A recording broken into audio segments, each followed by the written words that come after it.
All right, everyone. Today is Tuesday, December 19th, and this is the second video discussion Zoom meeting that we're having here today.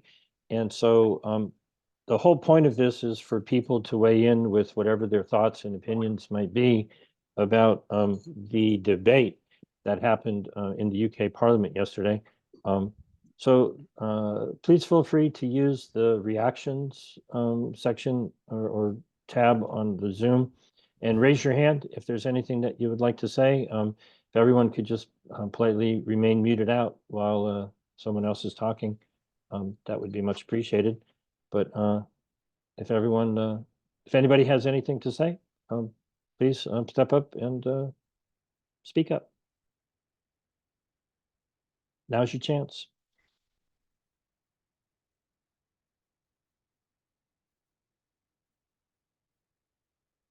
Any questions about what happened at the UK Parliament debate yesterday?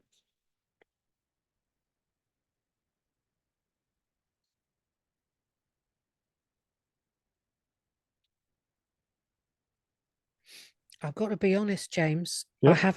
I haven't had a chance yet. I've just got in, I've turned on, and I wanted to come on and join this call and hear what people had to say. So I'm up with it but not with the details. But I've been writing to my MP for a year about it. And so I know from his attitude that it's as it seemed from what I saw, what you had written, that as far as he's concerned, it's all hunky-dory, procedures are being followed.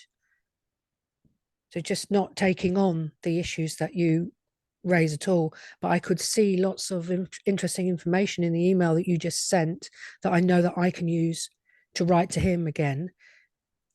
In a sense, I don't know what the point is, but then at a certain point I wrote to him and said, more or less, you kind of do know what these amendments are now, because I'm telling you, at least, even if other people haven't. And at that point, he just wrote back and said, I know you are concerned about this, and I am referring your question to the Secretary of State. Just pass the buck.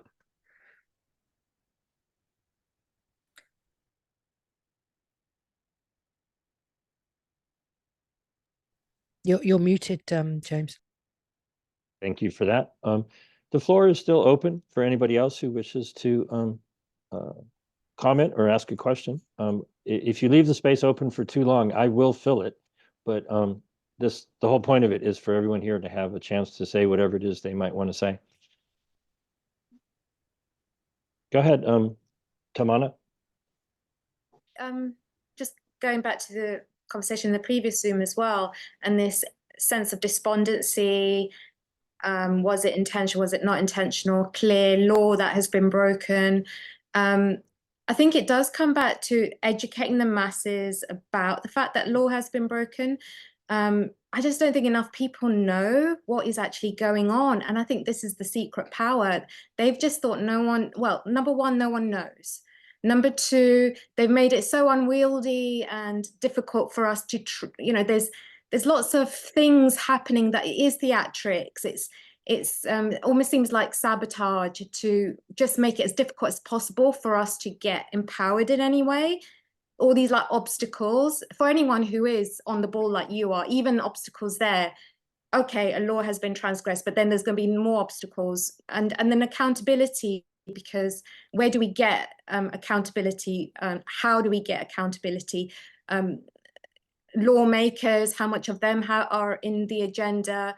I mean, we're talking grand conspiracy here, because I mean, how big is this? And we've only just discovered the tip of the iceberg, I believe. And I don't know how much of the conspiracy theory is real, how much isn't. But so far, from what I'm teasing out, at least at the time when I cottoned on, which was embarrassed to say a little bit late in the day, it's becoming more and more nerving and a little bit more kind of like, okay, this is going to be tough, and there's a lot of work to do. And number one, educating, informing, a mass movement, and getting the, and if it is, every country has its own accountability procedures, like the state led in the US, and then how it's broken with the executive and legislative here in England. Each country has its own devices, so we need to get to grips with that and then empower the masses, but also empower the right people in the higher places to ensure there is accountability, because I think it's a mess.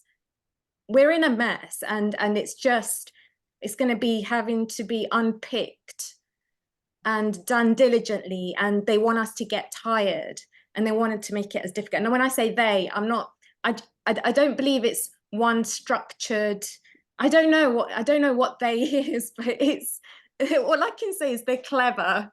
It's clever, and if it's been done in a way that's deliberate, then hats off to them, because they're far more organized than we are as a whole populace, as the majority.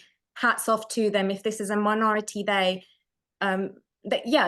underestimated us, and I think rightly so, because even as we're waking up, there's not enough momentum, but I believe we can get there.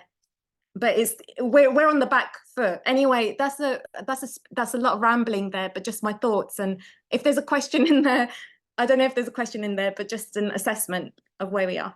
Well, my take on what you said is I'm actually far more optimistic than many, okay? Because they have made the mistakes of leaving evidence. So we're not talking about conspiracy theory. We're talking about evidence of fraud and evidence of, on the part of the Foreign, Commonwealth and Development Office, evidence of administrative malfeasance. And in regards to the negotiations that are currently going on with the working group for the International Health Regulations amendments for what they're plotting to do next May, ample evidence, video evidence of them openly conspiring to break their own rules. So I'm not a conspiracy theorist. I've published for months now evidence of violations that it's so obvious that what happens is, it's not that people are dealing with a fight or flight response. There's a third thing, which is the freeze. People look at this information and they go, what? It's so astonishing. The WHO conveniently neglected to actually vote on the amendments that they claimed that they adopted. Now, the evidence is all over my articles that I've written about it. It's on their own document, and members of the European Parliament have taken action by sending a notice to Tedros, the WHO, demanding evidence that they ever voted. And that evidence is not forthcoming, because it won't be forthcoming because they didn't vote. There is no evidence.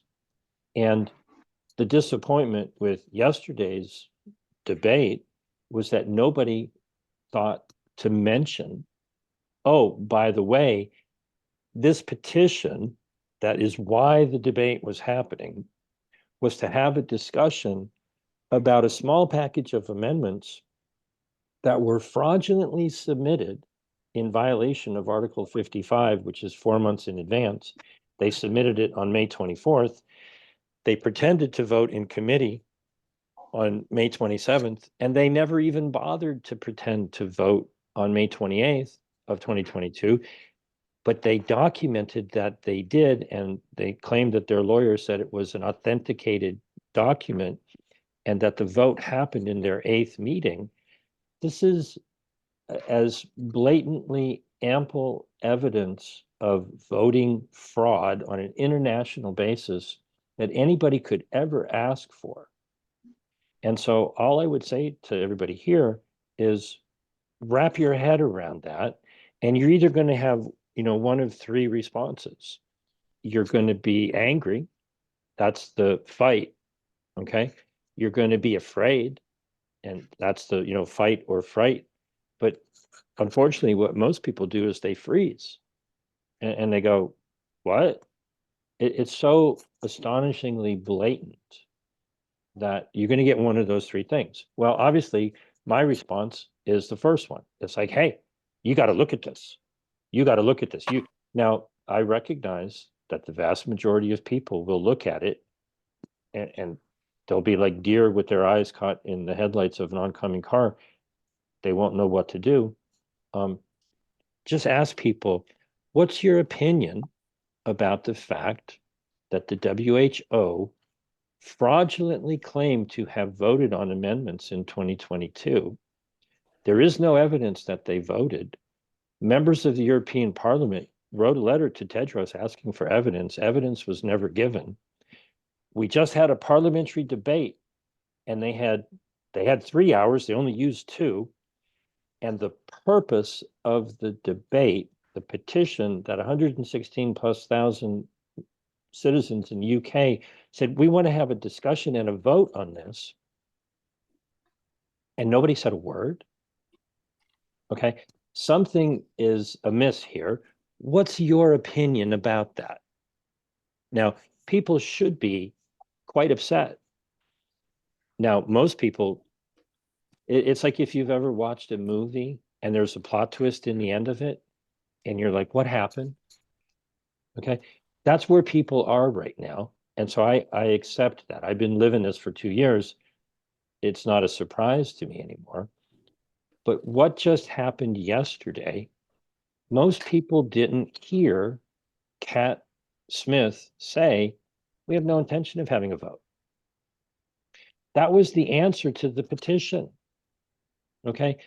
The petition committee scheduled the debate after the deadline. Okay. They have no intention of discussing their own fraud and their own failures. Okay. And so this is an educational process that starts with people raising other people's awareness. It's so absurd that it's difficult to believe. And most people are just like, what just happened? I mean, I can think of some movies that I've watched where there's a plot twist, and you got to watch the movie again to go back, like the movie The Sixth Sense, if you're familiar with that movie. At the end of it, oh, I see dead people. And then you go back and you watch the movie again and you go, oh, I missed that and I missed that. People just need to look at what the facts show and become aware of what's going on and share that with the next person and the next person and the next person. And some people will not care. Some people just won't get it. And some people, it should infuriate them that fraud has been committed, it's been presented, and everybody's just like, yeah, whatever. Okay. And they're planning on doing it again. They're supposed to be submitting the final version of amendments by January 27th, so that there could be a 4-month period for everyone to see what is being considered. And not a single person mentioned that yesterday. It's like they've openly conspired and they've scheduled meetings beyond the deadline to continue the negotiations. And they've said, no, we're not going to bother putting forth a final version. We'll negotiate right up to the last minute and you'll get to, see it after it's done. The evidence is there. It's a conspiracy to violate Article 55's deadline. How do we halt it? How do we stop that? And how do we make sure they're held accountable? Because it's clear as day. It is clear as day. Robbery, it's daylight robbery, kind of. You can see, but how do we? Because they're counting on the fact that not enough people are going to care. They're counting on the fact that it's going to be a difficult process because they've already got their ducks in a row, and we're on the back foot. So the next steps, I suppose, and step number 1, in my opinion, okay, is share the information with everybody you possibly can. Recognize that the vast majority of people are and I'll load the dryer. they're they're going to hit a cognitive dissonance. They're going to hit a mental block of just coming up to speed with what the heck is going on here, right? And that's okay. I mean, everybody handles information however they handle it. But if you share it with as many people as you possibly can, there will be those people who look at it and they're enraged. And so identify who your allies are, right? There will be people who take a legal approach. There will be people who, do whatever it is they're comfortable doing, whether that is spreading the word or, reaching out to members of parliament or going on media or, how come all of the alternative media are not talking about this, right? Forget about mainstream, that's hopeless, I get it. But in my view, step number one is raising awareness, identifying who you know and who you can connect with. One of the force multipliers is if you tell someone in the media who has an audience and you explain this to them and they understand what it is, and then they raise this issue the way I am, maybe they have an audience of hundreds or thousands or tens of thousands or hundreds of thousands of people, then your effort to get them to be aware expands beyond anything that you could personally do. That's the multiplication of the force of your effort. Okay. So it's one thing to try to convince your member of parliament. You might as well go talk to a brick wall, right? But by all means try. But if it's coming at it from many different directions, if 20 people in your community know about it and 20 people are reaching out to a member of parliament, it eventually gets across. And I'm not saying it's easy, but step number one is to become very clear on what didn't happen yesterday. That's the hard part. Everybody's going to look at what happened. They're going to look at Andrew Bridgen's speech and all the other, so forth and so on, all the people who said whatever they said, but they're not going to talk about what failed to happen. And what's astonishing is they seem to have missed the plot of what was the petition. The petition was there were these amendments in 2022 that needed to be voted on. And that never happened. It was never even made possible because the executive branch of government didn't do their job. It's crystal clear once you, take the time to get clear on it. And that should be quite the controversy, but it sets the stage for, well, wait a minute. They never voted on the 1969 International Health Regulations. They never voted on the 2005 amendments. They never voted on the 2022 amendments. They never even presented it. What makes you think you guys are going to get a chance to say anything next time? Okay. In the UK, you're supposed to, but in Australia and Canada and New Zealand, very specifically, their parliament has absolutely zero say in the decision making as to whether or not to agree to these amendments. They will be told that the executive branch agreed to it, and Parliament will have to enact implementing legislation. Well, they're going to have to do that in a way that, is in alignment with our rights and freedoms. But look at what they've done in those countries over the last 4 years. They don't really seem to care about our rights and freedoms. And so the concept in those countries that their parliament is going to get an opportunity to vote as to whether or not to reject the amendments is completely and totally flawed. They have reports in Australia from decades ago where they're saying, oh, we wish we had the opportunity for their parliament to vote to reject agreements the way the UK does. And you go, well, yeah, that is in the UK law, but they just ignored it.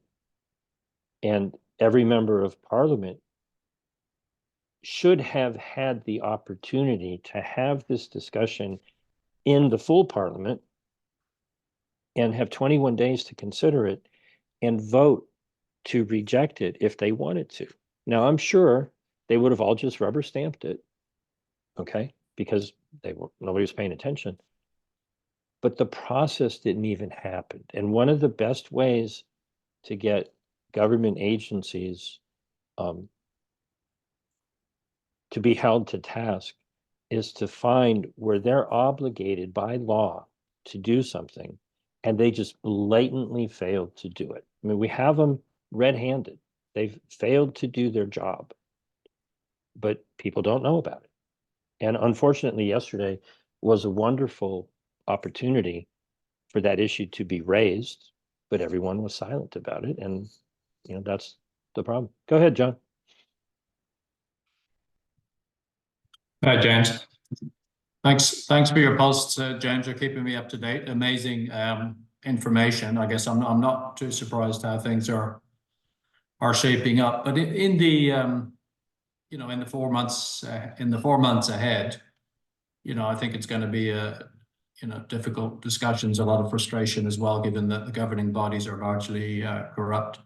Are we not looking inevitably at as a movement of civil disobedience to say, whatever you are saying is approved is not actually valid, and therefore we as a community, a population, we don't accept it, and we're going to pursue alternative health, organization and health organizations and wellness organizations and protocols, and we're just going to go our own way and consider it illegitimate. Is that not what we are drifting towards, given the short time frame ahead? The letter from the members of the European Parliament to Tedros from November 28th very clearly states at the end that absence the evidence of an honest vote by the World Health Assembly, those amendments are null and void.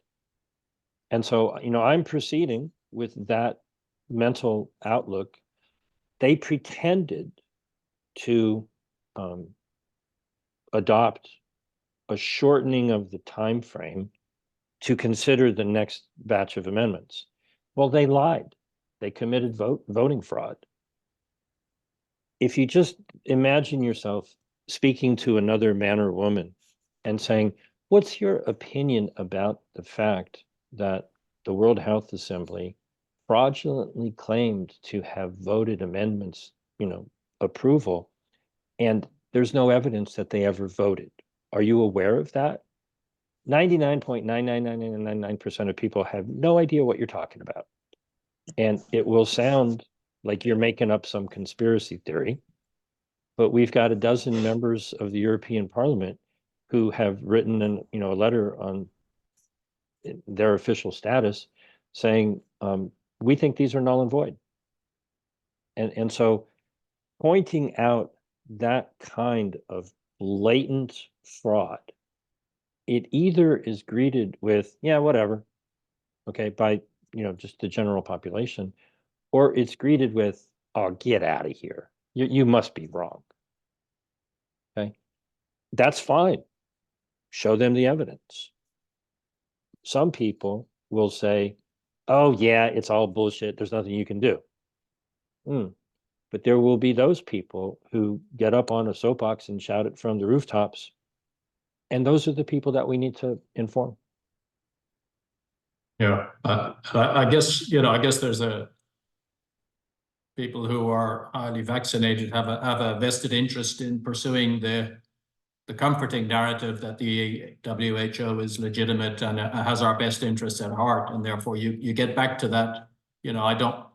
I don't want to question my decision to take the vaccination. You got that whole cohort which is clearly uncomfortable with facing reality. As you say, you've got a mainstream media which is never going to present the evidence that you're showing very clearly, and even alternative media, is hesitant. So I don't know. I just see it I see it drifting to some kind of, major groups of civil disobedience going their own way, and a continuing, discussion as long as the elected representatives are corrupt and, willing to flout their own rules and regulations, and be tone deaf to constituents who are raising a red flag. Then it's going to come to a head at some point. But I think civil disobedience is a key part of the mix going into 2024, I feel. Asking anyone what their opinion of a set of facts might be is different than trying to tell them they should do something about those facts.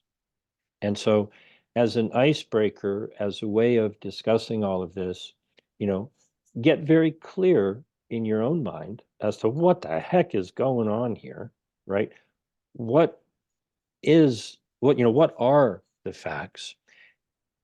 Take whatever piece of that information you care to share with somebody and ask them what their opinion is of it.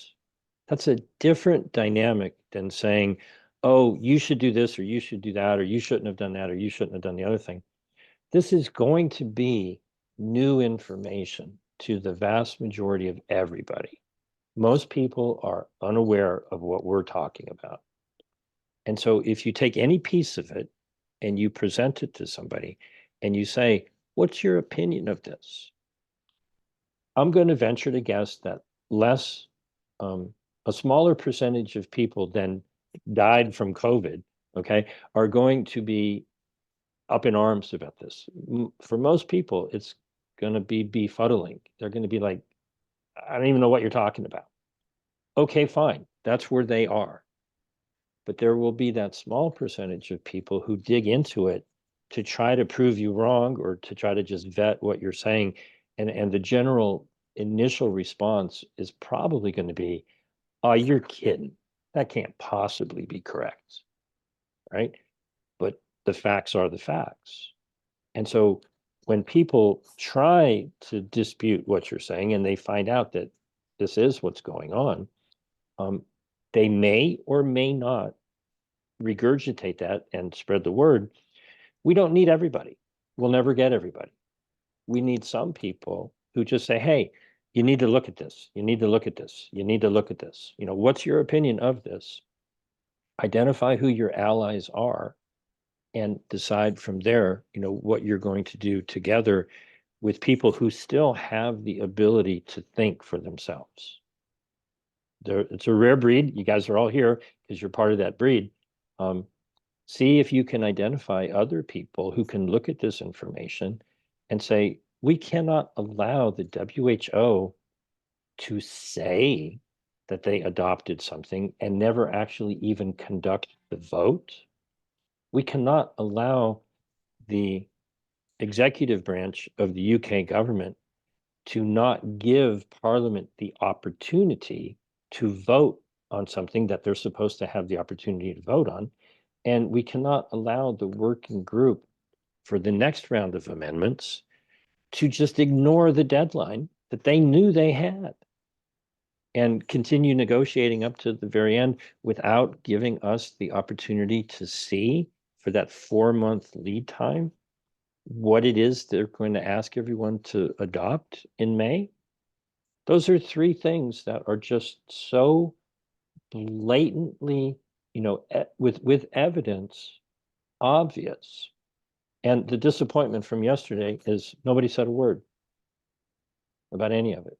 And the whole point of the petition and the debate was to say, look, Parliament has the legal right, and the executive branch of the government had the legal obligation to have such a vote, and they failed to do so. And it's all moot because the amendments were fraudulently adopted anyways. But look at how the government is broken. So we got about 8 minutes left. The floor is open for anybody else who wants to say anything. James, I just wondered, you know, the silence procedure Okay. that it's just supposed to be normal in legal circles, but so originally, did the countries agree to the silence procedure in principle and go, yeah, that's okay. We think that's an okay way of doing things. Officially, the silence procedure, I think, is connected to the United Nations, and the way they operate that is they'll have negotiations for documents, and then they'll have a meeting coming up where they'll say, all right, well, here's the finished, completed document.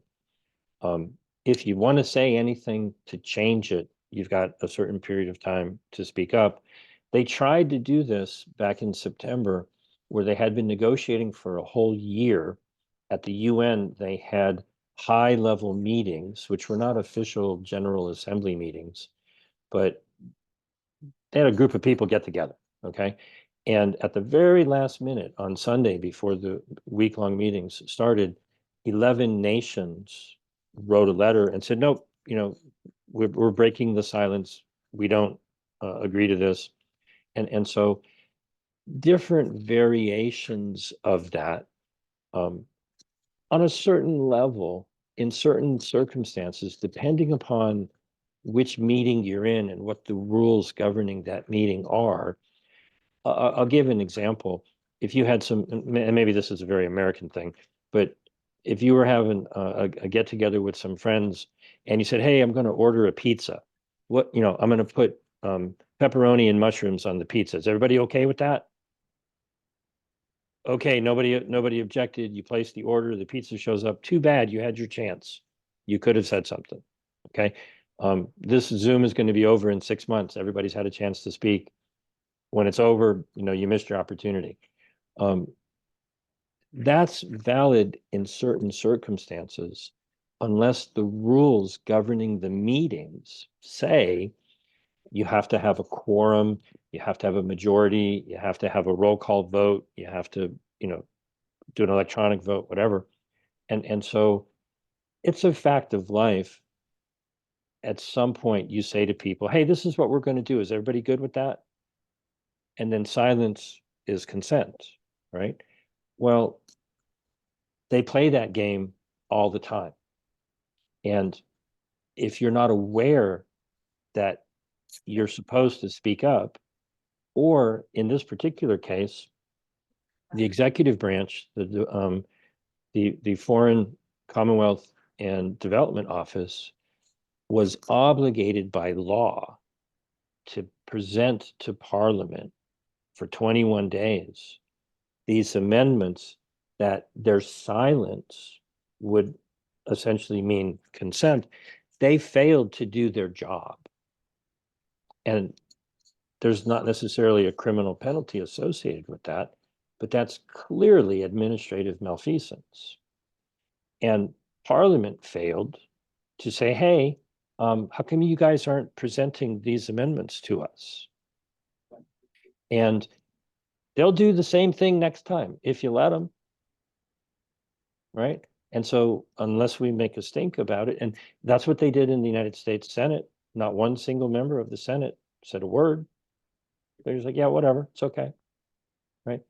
They're supposed to be representing the people, but unless the people become louder, and, I hear what you're saying, John, about civil disobedience, but, what is required first is voicing your demands. And so I look in the mirror every day and say, look, we the people are being drowned out by the media and lobbyists and donors and the World Economic Forum and whoever these people are listening to. They're not listening to us because we're not screaming loud enough. There's not enough of us who are paying attention and telling them we're not putting up with this. And I'm very disappointed with what happened last night because they seem to have missed the whole point.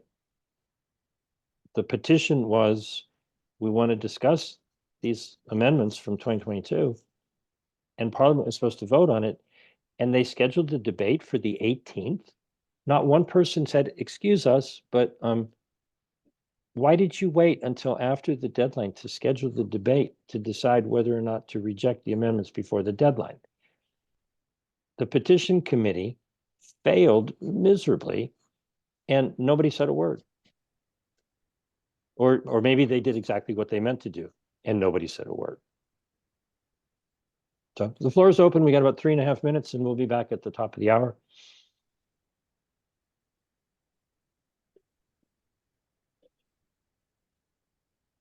Floor is open for anybody's got a question or comment or idea.